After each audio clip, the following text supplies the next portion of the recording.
tinggi 3,5, terus ini untuk katrolnya.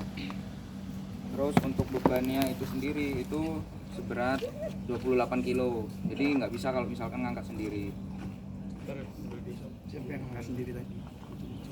Nah, terus untuk di sini seismik itu banyak kabelnya. Kalau misalkan bentangan itu ada bentangan di sebelah kanan dan juga di sebelah kiri. Kalau warna yang sebelah kiri itu warnanya merah untuk konfigurasinya.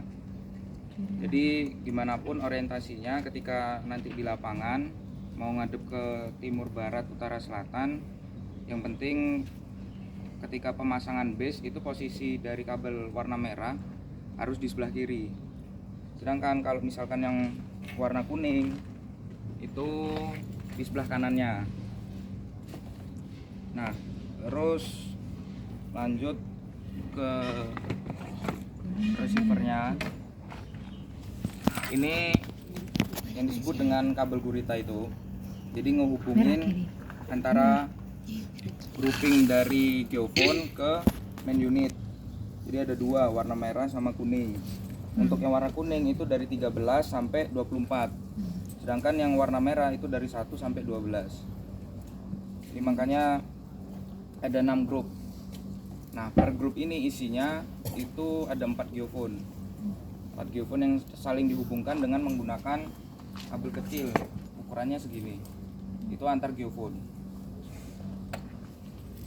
Nah, kalau misalkan antar grouping ke kabel gurita itu di yang paling jauh dengan base itu menggunakan kabel yang ukurannya gede segini. Terus yang di tengah misalkan 1720 atau 58 itu menggunakan kabel dengan ukuran yang sama tapi lebih kecil dari ini. Dia kabel roll juga. Sedangkan kalau yang misalkan yang paling dekat sama base itu baru ukurannya kabelnya pakai yang ini aja. Nah, selanjutnya buat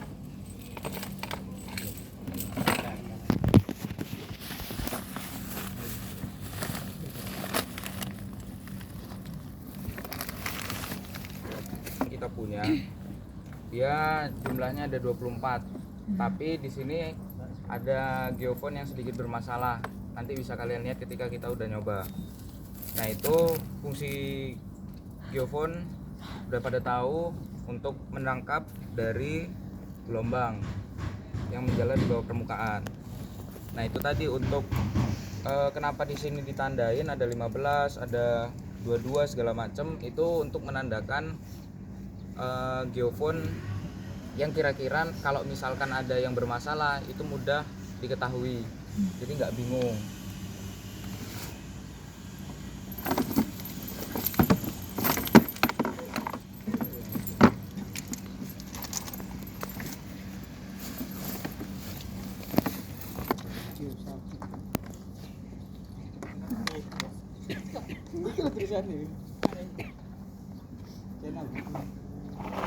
Ini kalau misalkan kita pakai aki itu, sorry yang ini ya, ini kalau misalkan nanti di lapangan terus akinya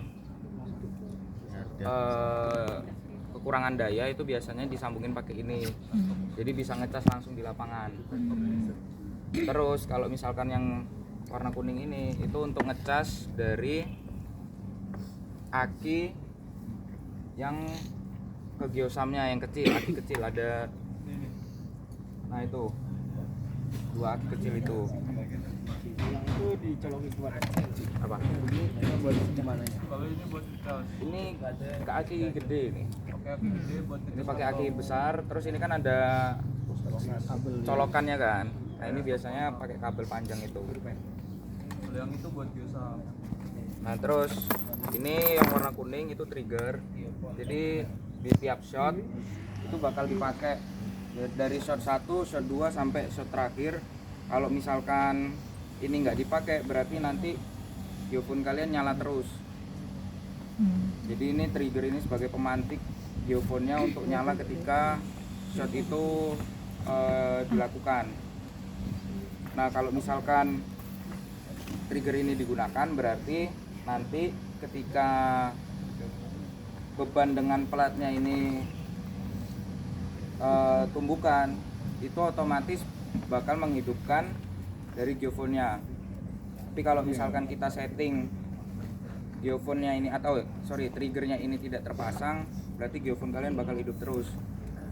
Kalian jalan pun bakal kedetek gelombangnya.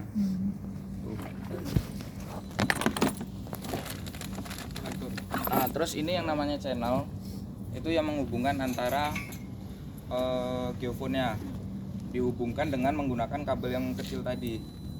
Di sini untuk udah ada tertulis angka 09, terus 10, 11 sampai 24 itu menyesuaikan dengan jumlah geofonnya. Nah, ketika di software itu buat geofonnya, kalau misalkan ada yang bermasalah, yang diganti itu adalah geofonnya, bukan dari konektor. Kenapa? Karena konektor ini langsung kebaca di software, menandakan dari jumlah angkanya ini. Jadi mau kalian ubah misalkan 1 dengan 9 posisinya, itu nanti di software pun bakal keikut. Kenapa? Karena dia bakal kebaca sama konektor ini sesuai angkanya. Itu.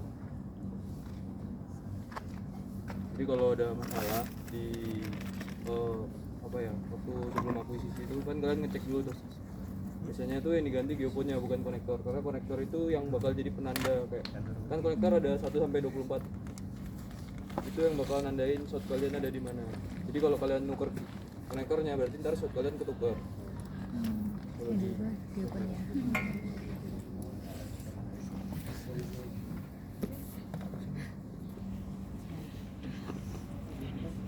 Terus ini buat main unit kita.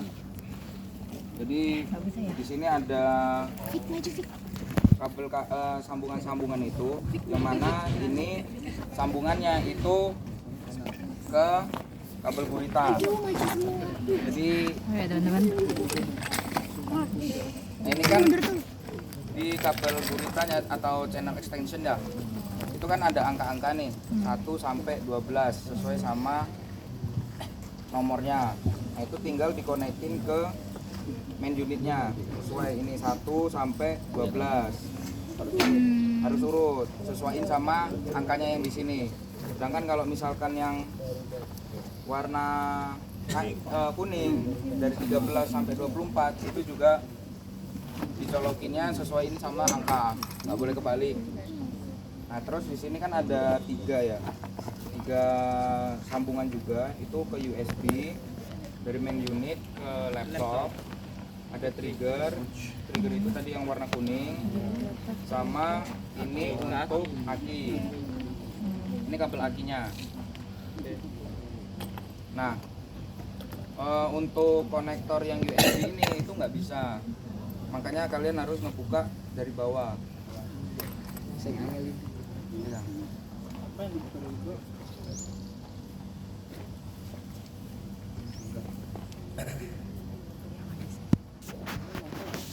Ya nggak bisa. Ini masih proses membuka ya teman-teman. Ini ada bilang. Ada kunci nggak? Ini ada Tasya. Ada Aicing, ada Sifari. Masih nggak bisa membuka. Ada komentator gitu. Nah, kalau misalkan susah, itu biasanya dicolokin dulu, terus baru ditarik. Enggak rusak ya? Tadi yang bawa tadi apa ya? Aki ya? Nah, itu untuk yang USB itu dicolokinnya yang di sini. USB. Ini tinggal dicopot terus dicolokin sama kabel USB yang kayak ke printer itu loh. Itu ada kabelnya. Ini yang ini, yang warna biru. Tapi yang di situ Ya.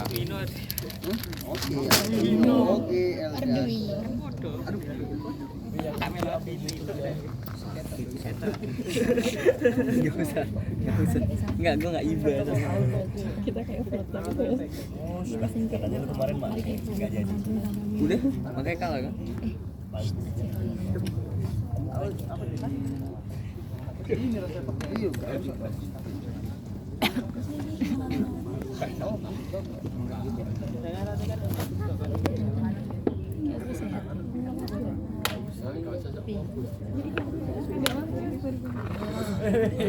Ada yang mau ditanyain dulu nggak sebelum kita pasang?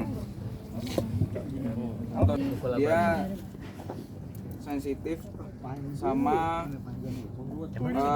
mudah untuk kelilit ya ruwet itu. Jadi waktu mau gulung itu harus satu-satu dia ngikutin dari tempatnya ini. Dan jangan diinjek, kalau diinjek biasanya kadang trouble dan nggak kedetek. Panjul trauma. Ini ya. Langsung mentah. Oh, kabel biasa. Langsung. Turun. Malas banget. Seret.